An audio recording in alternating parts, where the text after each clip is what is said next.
Sino nga ba ang pinakamabilis na hero sa Mobile Legends sa larangan ng takbuhan? Ito ang mga kasali sa ating takbuhan. Sino sa palagay mo ang mananalo? I-comment mo na sa baba.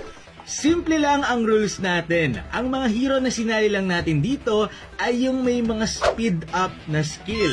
Yung mga tumatakbo lang talaga, hindi natin sinali. Yung mga kakaiba yung skill kagaya ni Johnson, Fanny at Baksha.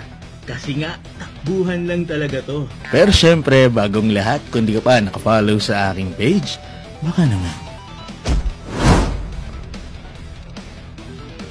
So ayan, sinimulan namin kay Cyclops at Carmilla.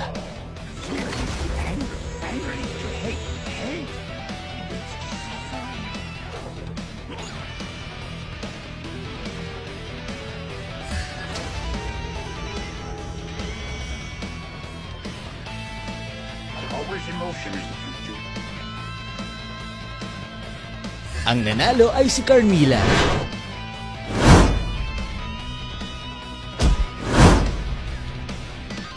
Si Esmeralda naman ang susubok. No secret is safe from me.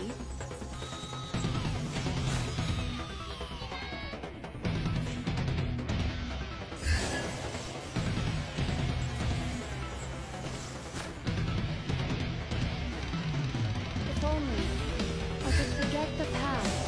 Si Carmilla pa rin ang nagwagi.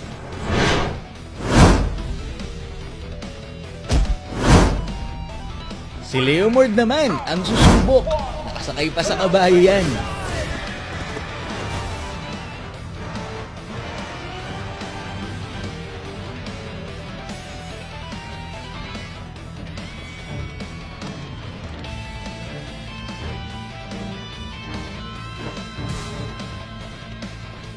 Si Carmilla pa rin ang nanalo.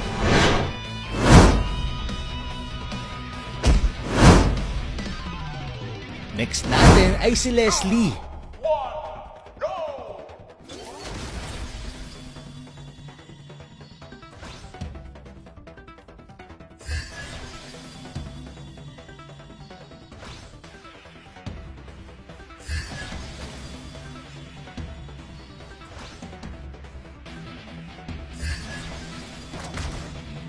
Ang nanalo ay si Carmilla pa rin. Grabe.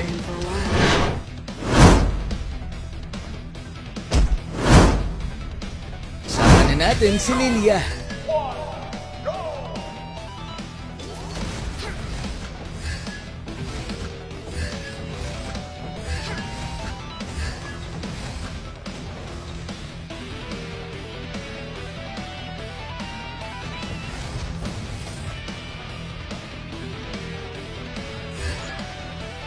Carmilla pa rin ang nanalo.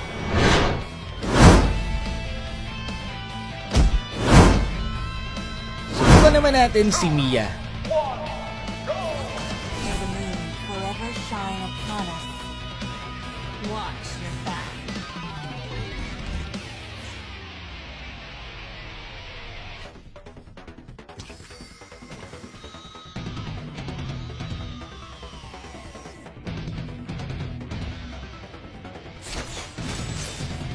Ganun pa rin ang resulta.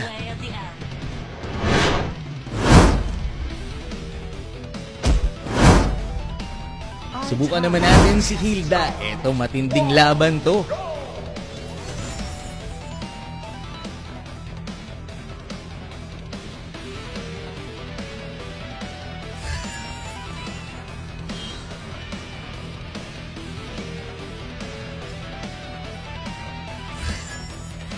Sa wakas, natalo din si Carmilla at si Hilda naman ang ating bagong winner.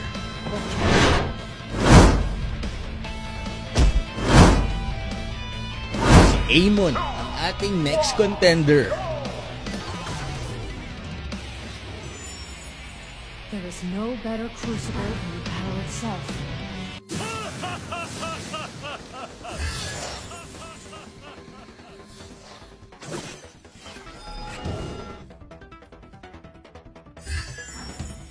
Si Hilda ang nagwagi.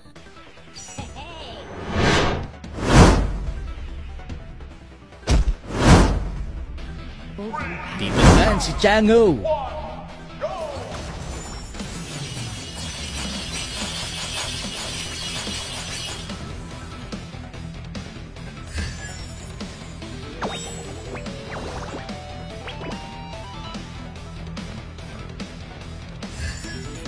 Siyempre, si Hilda pa rin ang nanalo.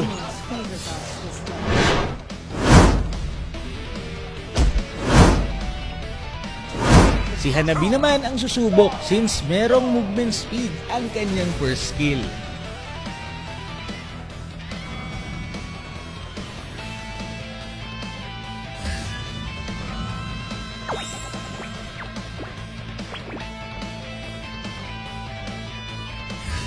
Kumain ng alikabok si Hanabi.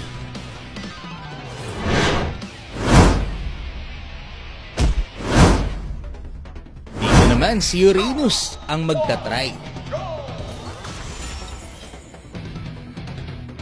Make them believe in the Zodiac.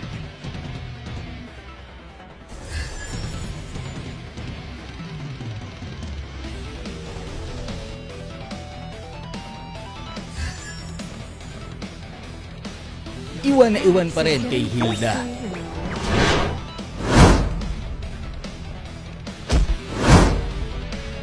Eto na ang isa sa pinakamabilis, si Zilong. Tumatakbo, heroes never fade. Our enemies are like cattle, mindless.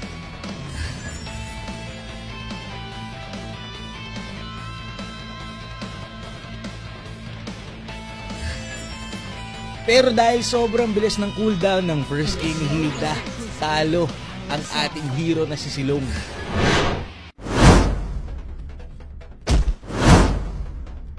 Dito naman si Paramis ang susubok.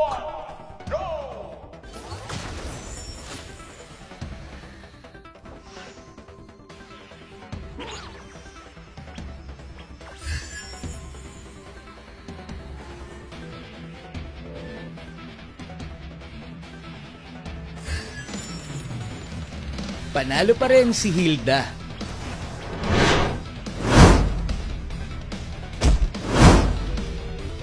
Si Roger naman ang susubok, pero this time, kailangan low yung HP ni Hilda para bumilis ang movement speed ni Roger gamit ang second skill.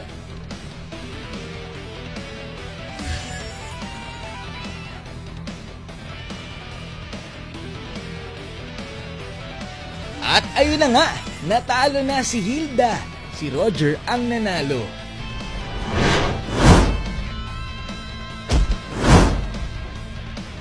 Aulus naman ang susubok.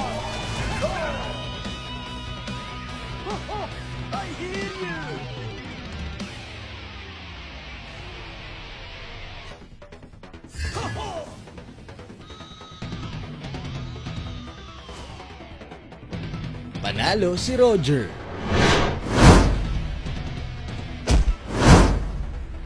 Dito naman tayo kay Bane. Hindi tumataas ang kamay ni Bane since wala naman silang boots dito.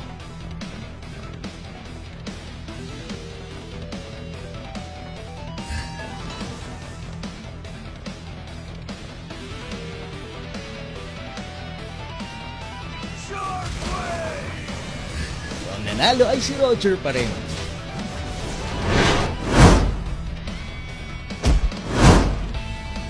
Ito naman natin si Beleric. The abyss may corrode our land, but not our iron will.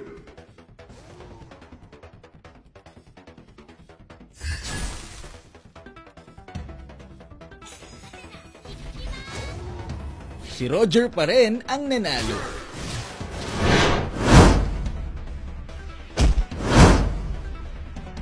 Ito na, si Hellcurt na. Isa pa rin sa mga mabibilis tumakbo. Ito na nga po, napag-iwanan na ni Hellcurt. Etong si Roger pero wala ng ultimate. Etong si Hellcurt kaya naman humahabol pa si Roger. Sinong mauuna? At ayun na nga, hindi natin alam. Kailangan ni slow-mo para malaman kung sino nga ang nauna. So halos sabay na sabay talaga sila nakarating doon sa finish line. Kaya Kaya naman, inulit na natin at magkadikit na talaga sila para hindi mawala ang second skill ni Roger. At kita nyo naman, nauunahan ni Hellcurt etong si Roger. Ang problema kapag nawalan na ng ultimate, si Hellcurt nakakahabol na yung Roger at kitang-kita na siya pa rin ang nanalo.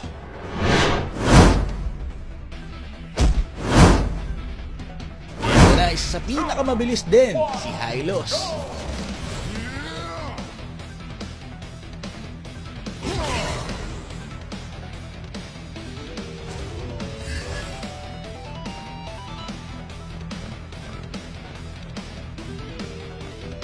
Iwan yung kabayo. Si Roger pa rin ang nagwagi.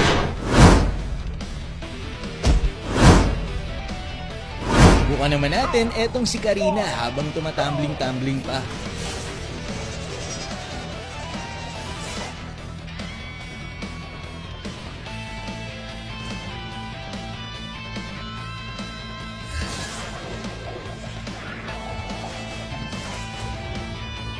So yun nga, iwan ang beshi mo.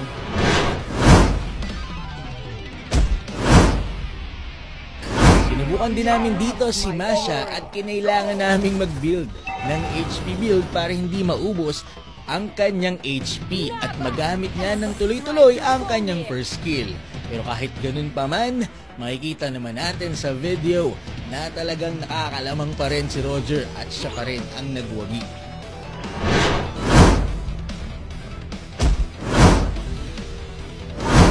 Ito na si Yin. Ginatid kung sino ang mananalo. Mabilis din ang cooldown ng first skill nito.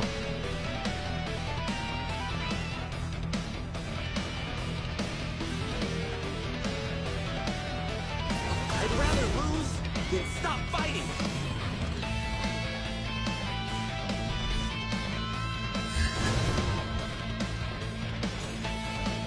Nobody gets to decide who I am. Pero yun nga, si Roger pa rin ang nanalo. So masabi natin na ang pinakamabilis na hero kung takbuhan lang ang pag-uusapan ay si Roger. Maraming salamat sa panonood and to God be the glory.